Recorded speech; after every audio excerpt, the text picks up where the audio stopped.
because we see it in the beginning for what it was through our rose-colored goggles. We're like, man, he's so great. We get along so well. We love all the same things. And about the 6-month mark, I realized things had changed. And I'm like, holding on to that 6-month mark. Maybe we'll get back to what we used to be.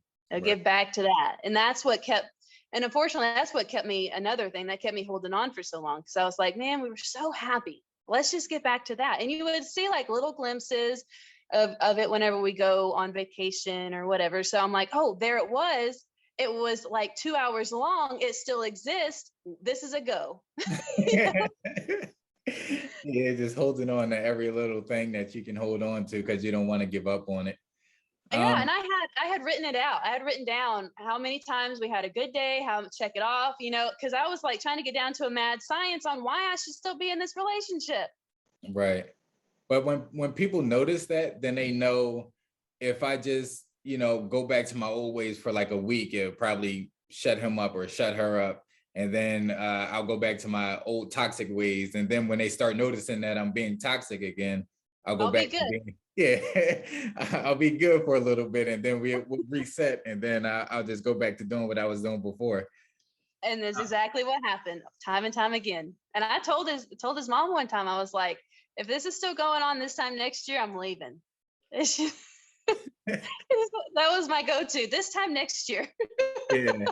Well, at least you gave it a whole year. Some people like next month. You gave it a whole year. It would have been smarter to be like this month. That's the goals we're talking about setting, so you can get out of there quicker. Yeah, like if he like this tomorrow, then I'm done. I can't give you the whole, give you 24 hours.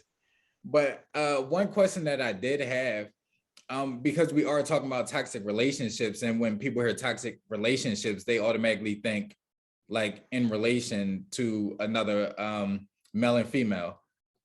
So do you feel like toxic relationships can also apply to friendships as well as toxic relationships with your family members? Absolutely. And let's play this out. So if you're a kid and you're in elementary school, when was it that you first had your experience where someone was mean to you and bullied you or whatever the case was, and you just pass it off?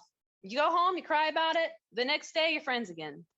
So from a short period of time, we're exposed to so much toxicity that we just become kind of immune to it from a young age. So it's no wonder that whenever we get in a relationship, we don't recognize that they're being mean to us and that we're not happy, because we're conditioned to put our emotions aside and just think, okay, this is how it's going to be. So absolutely.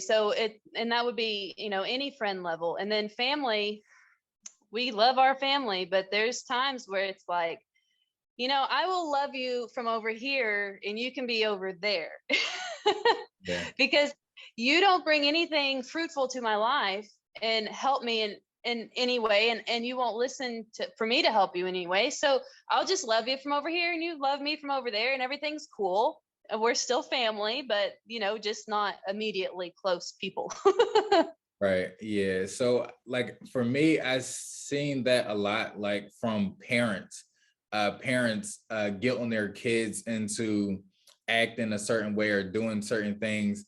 And it was like, making them feel like they're crazy, because it's like, well, I'm your parent. Like, why wouldn't you love me enough to do this? Or why can't I do this? And like, you're my son or you're my daughter, you're supposed to do this for me. And it's like guilt tripping them into doing what they need them to do. And then if they try to like get some space and like reset themselves, it's like, oh, now you don't want to be around me. You don't want to be around, I'm your dad, I'm your mom, I'm like your older brother, older sister. Yeah, you don't love me. You're supposed to love me. And it's like guilt tripping them. And it's like mind games. You don't really see it too much like a physical toxic relationship, but like more of a mental when it comes from friends or family members. Thank you for listening to this episode of the Enlightenment Moment podcast. Head over to iTunes, Spotify, or wherever you normally listen to your podcast to catch the full version of this episode.